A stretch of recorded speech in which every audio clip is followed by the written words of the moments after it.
എല്ലാവർക്കും നമസ്കാരം. ഹൃദ്യം മലയാളത്തിന്റെ പുതിയൊരു ക്ലാസ്സിലേക്ക് ഏവർക്കും സ്വാഗതം. നെറ്റ് പരീക്ഷയ്ക്ക് ഇനി വളരെ ചുരുക്കം ദിവസങ്ങൾ മാത്രമേ ഉള്ളൂ. HSA പരീക്ഷയും അടുത്തെത്തിയിരിക്കുന്നു.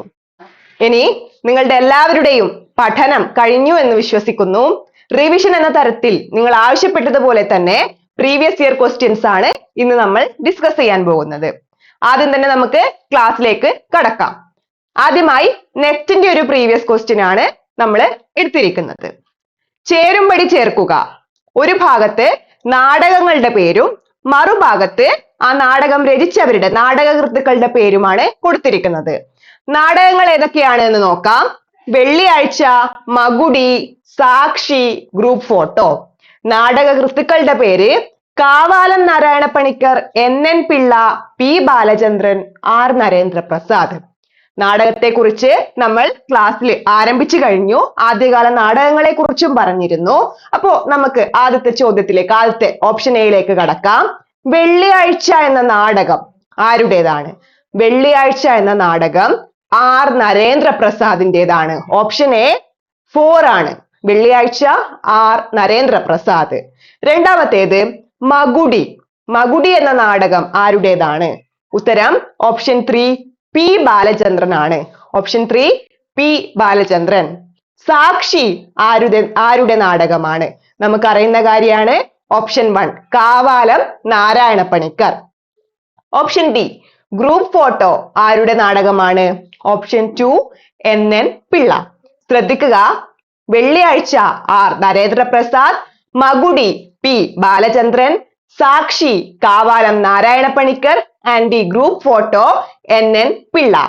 A 3, B 1, sorry, A 4, B 3, C 1 and D 2. അപ്പോ ഓപ്ഷൻ 4 ആണ് ശരിയായ ഉത്തരം. ഇനി ഇതിനോടനുബന്ധിച്ച് ഈ നാടകകൃത്തുക്കളെ കുറിച്ചുള്ള മറ്റ് പ്രധാന കാര്യങ്ങൾ കൂടി നമുക്ക് ചർച്ച ചെയ്യാം. അതിൽ ആദ്യത്തേത് R നരേന്ദ്രപ്രസാദ്. അദ്ദേഹത്തെ നമുക്കറിയാം, സിനിമാ നടനായിരുന്നു, വിമർശകനായിരുന്നു, അധ്യാപകനായിരുന്നു, നാടകകൃത്ത് കൂടിയായിരുന്നു. നരേന്ദ്രപ്രസാദിന്റെ സംഭാവനകളെ കുറിച്ച് നാടകം എന്ന ഭാഗത്ത് നമ്മൾ കൂടുതൽ ഡീറ്റെയിൽ ആയി സംസാരിക്കുന്നതായിരിക്കും. നാട്യഗ്രഹം എന്ന നാടക ട്രൂപ്പ് ആരംഭിച്ചത് R നരേന്ദ്രപ്രസാദ് ആയിരുന്നു. അദ്ദേഹത്തിന്റെ ഒരു വിമർശന ഗ്രന്ഥമാണ് ജാതി പറഞ്ഞാൽ എന്തേ. അദ്ദേഹത്തിന്റെ നോവലിന്റെ പേരാണ് അലഞ്ഞവർ അന്വേഷിച്ചവർ. നരേന്ദ്രപ്രസാദിന്റെ നോവലിന്റെ പേരാണ് അലഞ്ഞവർ അന്വേഷിച്ചവർ. നമുക്കേറെ പരിചിതമായ പ്രിയപ്പെട്ട സിനിമകളിൽ ഒന്നാണ് ഞാൻ ഗന്ധർവൻ.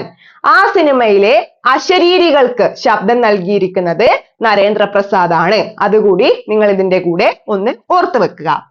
അദ്ദേഹത്തിന്റെ വളരെ പ്രധാനപ്പെട്ട മറ്റൊരു നാടകമാണ് സൗപർണിക. ഒരുപാട് തവണ സെറ്റ് അടക്കമുള്ള പരീക്ഷകൾക്ക് ചോദിച്ചിട്ടുണ്ട്. സൗപർണിക ഫാന്റസിയുടെ അംശങ്ങളൊക്കെ കലർത്തി അദ്ദേഹം തയ്യാറാക്കിയ ഒരു നാടകമായിരുന്നു. മലയാള നാടക സാഹിത്യ ചരിത്രത്തില് വളരെ പ്രാധാന്യം അർഹിക്കുന്ന നാടകങ്ങളിൽ ഒന്നുകൂടിയാണ് സൗപർണിക. ഒരു യക്ഷി എങ്ങനെയാണ് ഒരു നമ്പൂതിരി കുടുംബത്തിന്റെ വരദായിനിയായും അതേസമയം നാശകാരിണിയായും മാറുന്നത് എന്നാണ് ഈ നാടകം ചർച്ച ചെയ്യുന്നത്. ഐതിഹ്യമാലയിൽ നിന്ന് ഇതിവൃത്തം സ്വീകരിച്ചുകൊണ്ട് ആധുനിക നാടക സങ്കേതം ഉപയോഗിച്ച് അവതരിപ്പിക്കപ്പെട്ടിട്ടുള്ള ഒരു നാടകമാണ് സൗപർണിക. R നരേന്ദ്രപ്രസാദിനെ കുറിച്ചുള്ള പ്രധാനപ്പെട്ട കാര്യങ്ങൾ നമ്മൾ പഠിച്ചു കഴിഞ്ഞു.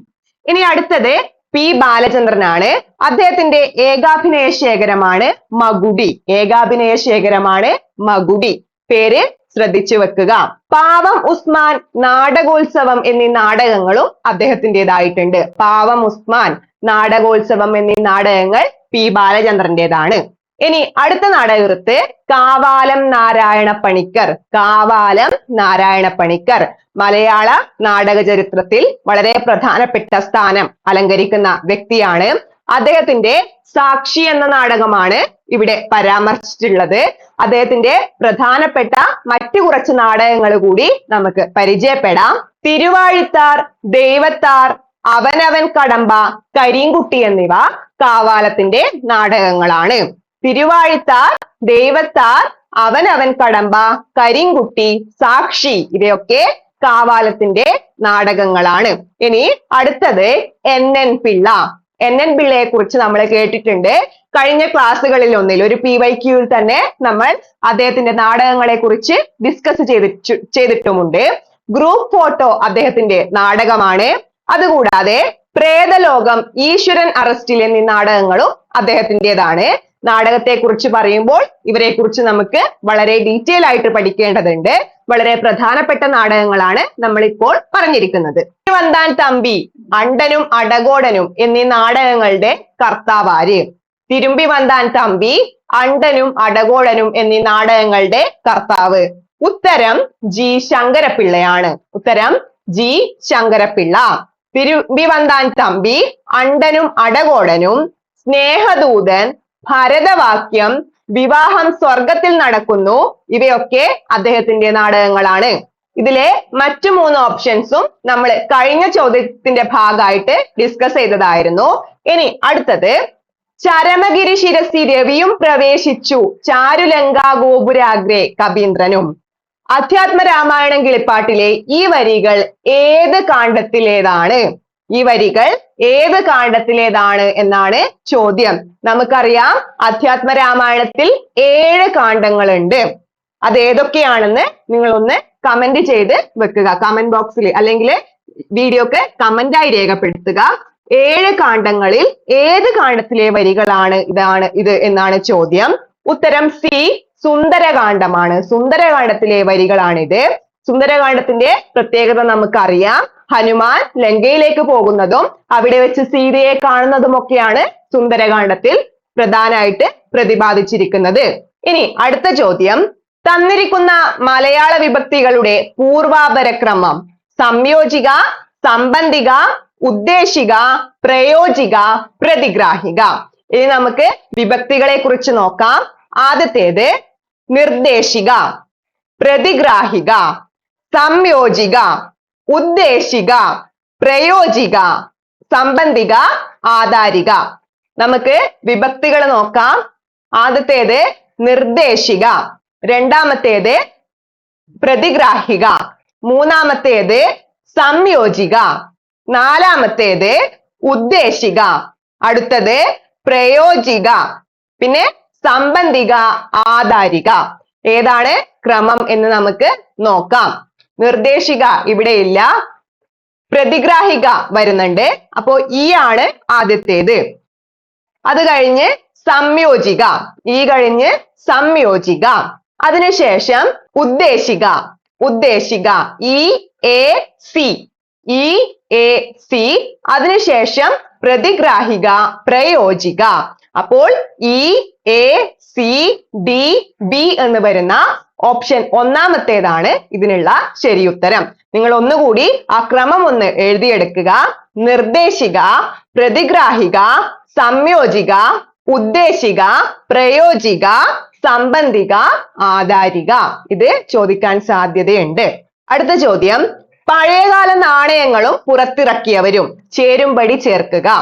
പട്ടിക 1 തിരുവിതാംകൂർ നെടിയിരിപ്പ് സ്വരൂപം, പെരുമ്പടപ്പ് സ്വരൂപം, ഇംഗ്ലീഷ് ഈസ്റ്റ് ഇന്ത്യ കമ്പനി. പട്ടിക 2 നാണയങ്ങളുടെ പേരാണ് പുത്തൻ, തലശ്ശേരി പണം, അനന്തരായൻ പണം, വീരരായൻ പണം. ശ്രദ്ധിക്കുക, പുത്തൻ, തലശ്ശേരി പണം, അനന്തരായൻ പണം, വീരരായൻ പണം. ഇനി തിരുവിതാംകൂർ നാണയം ഏതാണ്? പേരിൽ നിന്ന് തന്നെ കിട്ടും, അനന്തരായൻ പണം, A3 ആണ്. ഇനി നെടിയിരിപ്പ് സ്വരൂപം, നെടിയിരിപ്പ് സ്വരൂപം, വീരരായൻ പണം, വീരരായൻ പണം. പെരുമ്പടപ്പ് സ്വരൂപം പുത്തൻ, പുത്തൻ പണം, പെരുമ്പടപ്പ് സ്വരൂപം പുത്തൻ. And English east India company, Thalassery പണം.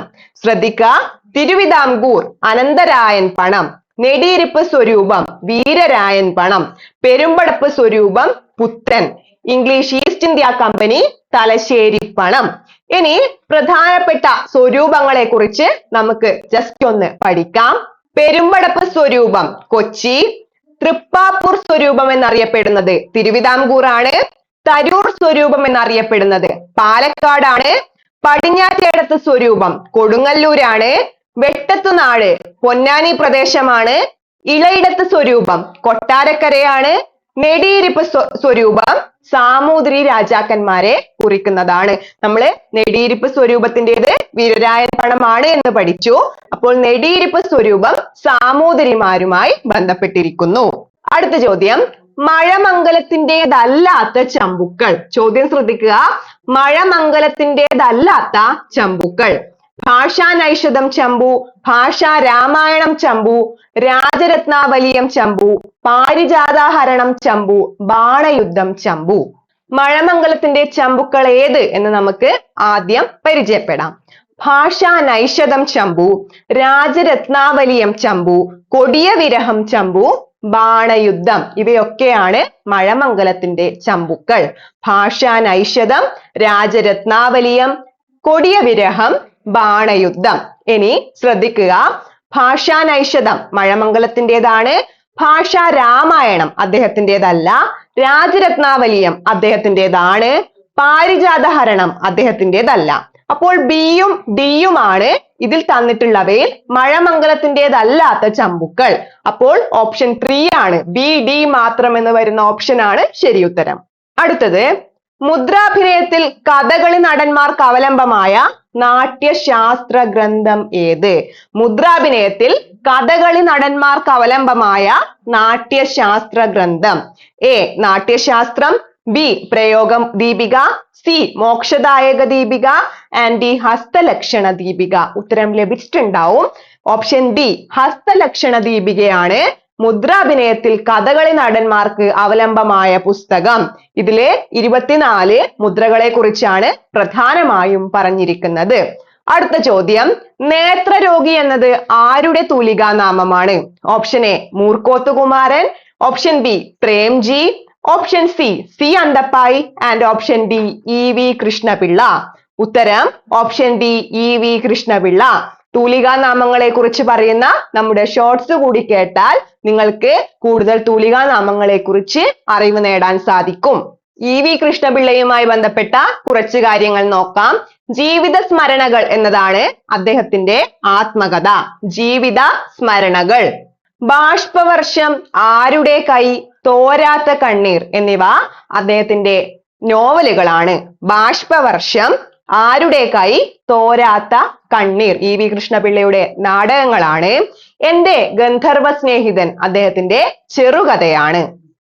അടുത്ത ചോദ്യം, പോക്കുവെയിൽ എന്ന സിനിമ സംവിധാനം ചെയ്തത് ആര്? സെറ്റ് പരീക്ഷയ്ക്കായാലും നെറ്റ് പരീക്ഷയ്ക്കായാലും ഒരുപോലെ ചോദിക്കുന്ന ചോദ്യമാണ് പോക്കുവെയിൽ എന്ന സിനിമയെ കുറിച്ചുള്ള കാര്യങ്ങൾ. അത് സംവിധാനം ചെയ്തത് ആരാണ്? A Bharathan, B Shaji N Karun, C Aravindan, and D Lenin Rajendran. ഉത്തരം ഓപ്ഷൻ സി ജി അരവിന്ദനാണ്. പോക്കുവെയിൽ എന്ന സിനിമയിൽ ബാലചന്ദ്രൻ ചുള്ളിക്കാട് ഒരു പ്രധാന കഥാപാത്രത്തെ അവതരിപ്പിച്ചിരുന്നു എന്നുകൂടി ശ്രദ്ധിക്കുക. അപ്പോൾ നമ്മൾ ഇന്ന് സെറ്റിലെയും നെറ്റിലെയും പ്രധാന ചോദ്യങ്ങളാണ് നോക്കിയത്. നെറ്റിലെ ഏറ്റവും റീസെന്റ് ആയി നടന്ന, ഏറ്റവും അവസാനമായി നടന്ന ചോദ്യപേപ്പറിലെ പ്രധാന ചോദ്യങ്ങളാണ് ഉൾപ്പെടുത്തിയിരിക്കുന്നത്. നാടകങ്ങളെ കുറിച്ച് പറഞ്ഞു, ആർ നരേന്ദ്രപ്രസാദിനെ കുറിച്ച് പറഞ്ഞു, NN പിള്ളയെ കുറിച്ചും പി ബാലചന്ദ്രനെ കുറിച്ചും കാവാലം നാരായണ പണിക്കരെ കുറിച്ചും പറഞ്ഞു. അപ്പോൾ ഈ ചോദ്യം മാത്രമല്ല, ഈ നാടകകൃത്തുക്കളുടെ മറ്റ് പ്രധാന നാടകങ്ങൾ കൂടി നമ്മൾ മനസ്സിലാക്കണം.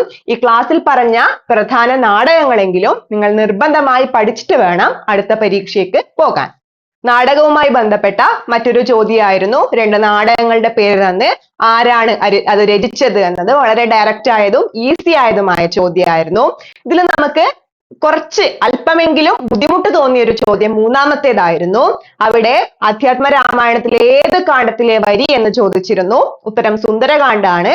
അപ്പോൾ നമ്മള് 7 കാണ്ഡങ്ങൾ ഏതാണ് എന്ന് കമന്റ് ചെയ്യാൻ പറഞ്ഞിട്ടുണ്ട്. അതിന്റെ കൂടെ നിങ്ങൾ ചെയ്യേണ്ടത് ഓരോ കാണ്ഡത്തിലെയും പ്രതിപാദ്യ വിഷയം ഏതാണ് എന്ന് കൂടി മനസ്സിലാക്കി വെക്കുക. അങ്ങനെയാണെങ്കിൽ ഓരോ വരി കാണുമ്പോൾ നിങ്ങൾ വായിച്ചിട്ടില്ലെങ്കിൽ കൂടി ചിലപ്പോൾ അതിലെ സന്ദർഭങ്ങളിൽ നിന്ന് നിങ്ങൾക്ക് ആ കാണ്ഡത്തിലേക്ക് എത്താൻ സാധിക്കും. മലയാള വിഭക്തികളെ കുറിച്ചുള്ള ചോദ്യവും വളരെ പ്രധാനമാണ്. വ്യാകരണം എന്ന ഭാഗത്ത് നിന്ന് പലപ്പോഴും വരാറുള്ളതും നമ്മൾ ഡിഗ്രി തലം തൊട്ടേ പഠിക്കുന്നതുമായ ക്രമമാണ് മലയാള വിഭക്തികളുടേത്. നാണയങ്ങളെ കുറിച്ച് കേരള സംസ്കാരത്തിന്റെ ഭാഗത്ത് നിന്ന് നാണയങ്ങളെ കുറിച്ചുള്ള പല ചോദ്യങ്ങളും വന്നിട്ടുണ്ട്. ഓരോ നാണയങ്ങൾ തന്നിട്ട് അല്ലെങ്കിൽ പഴയകാലത്ത് കേരളത്തിൽ പ്രചാരത്തിലുണ്ടായിരുന്ന നാടകം ഏത് എന്നൊക്കെയുള്ള തരത്തില് ഒരുപാട് ചോദ്യങ്ങൾ നെറ്റിനായാലും സെറ്റിനായാലും വന്നിട്ടുണ്ട്. അതിന്റെ ഒരു ഉദാഹരണമാണ് ഈ ചോദ്യം. മഴമംഗലത്തിന്റെ ചമ്പുക്കളും ഒരുപാട് തവണ ചോദിച്ചതാണ്. ഇവിടെയൊക്കെ ചോദ്യം വായിക്കുമ്പോൾ നിങ്ങൾ ശ്രദ്ധിക്കണം, മഴമംഗലത്തിന്റേതല്ലാത്ത ചമ്പുക്കളാണ്. അപ്പോൾ മഴമംഗലത്തിന്റെ ചമ്പുക്കളെ കുറിച്ച് ധാരണയുള്ളവർക്ക് മാത്രമേ ഈ ചോദ്യം അറ്റൻഡ് ചെയ്യാൻ സാധിക്കുകയുള്ളൂ. പിന്നെ തൂലികാനാമങ്ങളെ കുറിച്ച് നമ്മൾ പറഞ്ഞിരുന്നു. പോക്കുവെയിൽ ജി അരവിന്ദനെ കുറിച്ച്, അദ്ദേഹത്തിന്റെ സിനിമകളെ കുറിച്ച് മറ്റൊരു ക്ലാസ്സിൽ അരവിന്ദനെ കുറിച്ച്, അവരുടെ സിനിമകളെ കുറിച്ച് മറ്റൊരു ക്ലാസ്സിൽ നമ്മൾ ചർച്ച ചെയ്തിരുന്നു. അപ്പോൾ ഈ ക്രമത്തിൽ ഇനിയിപ്പോ അവസാനഘട്ട റിവിഷനിൽ എത്തിയിരിക്കുന്നത് കൊണ്ട് നിങ്ങൾ പഠിച്ച കാര്യം ശരിയാണോ, നിങ്ങൾക്ക് പഠിച്ച കാര്യങ്ങൾ കൃത്യമായി ഓർത്തെടുക്കാൻ സാധിക്കുന്നുണ്ടോ, അത് കണക്ട് ചെയ്യാൻ പറ്റുന്നുണ്ടോ, പഠിച്ച കാര്യങ്ങൾ അപ്ലൈ ചെയ്യാൻ പറ്റുന്നുണ്ടോ എന്നൊക്കെയാണ് ഈ വീഡിയോയിലൂടെ നിങ്ങൾ പരിശോധിക്കേണ്ടത്. പ്രീവിയസ് ഇയർ ക്വസ്റ്റ്യൻസ് എല്ലാ പരീക്ഷകളെ സംബന്ധിച്ചോളം വളരെ പ്രധാനപ്പെട്ടതാണ്. നെറ്റിന്റെ ക്വസ്റ്റ്യൻസ് മാത്രമല്ല, സെറ്റിന്റെയും മറ്റ് HSA പോലുള്ള പരീക്ഷകളുടെയും ചോദ്യപേപ്പർ നോക്കുന്നത് വളരെ ഉപകാരപ്രദമായിരിക്കും. അതുപോലെ HSAക്കായാലും സെറ്റിനായാലും നെറ്റിന്റെ ചോദ്യം കൂടി നോക്കുന്നത് വളരെ ഉപകാരപ്രദമായിരിക്കും. അവരുടെ ലക്ഷ്യത്തിലേക്ക് എത്താൻ സാധിക്കട്ടെ എന്ന് ആശംസിക്കുന്നു. പഠിക്കുക, വളരെ സമയം ഓരോ ദിവസവും ഒരു നിശ്ചിത സമയം പഠനത്തിനായി മാറ്റിവെക്കുക. വളരെ ചുരുക്കം സമയമേ ഉള്ളൂ എന്ന് തിരിച്ചറിയുക. ടെൻഷൻ ഒന്നുമില്ലാതെ വളരെ എനർജറ്റിക് ആയിട്ട് വളരെ ഉത്സാഹത്തോടെ വളരെ കൗതുകത്തോടെ തന്നെ പഠനത്തെ മുന്നോട്ട് കൊണ്ടുപോകാൻ സാധിക്കട്ടെ എന്ന് ആശംസിക്കുന്നു. എല്ലാവർക്കും നല്ലൊരു ദിവസം ആശംസിക്കുന്നു. അതുകൂടാതെ നമ്മുടെ ചാനൽ ലൈക്ക് ചെയ്യുക. ഇനിയും സബ്സ്ക്രൈബ് ചെയ്യാത്തവർ സബ്സ്ക്രൈബ് ചെയ്യുക. നിങ്ങളുടെ അഭിപ്രായങ്ങൾ കമന്റ് ആയിട്ട് രേഖപ്പെടുത്തുക. നന്ദി, നമസ്കാരം.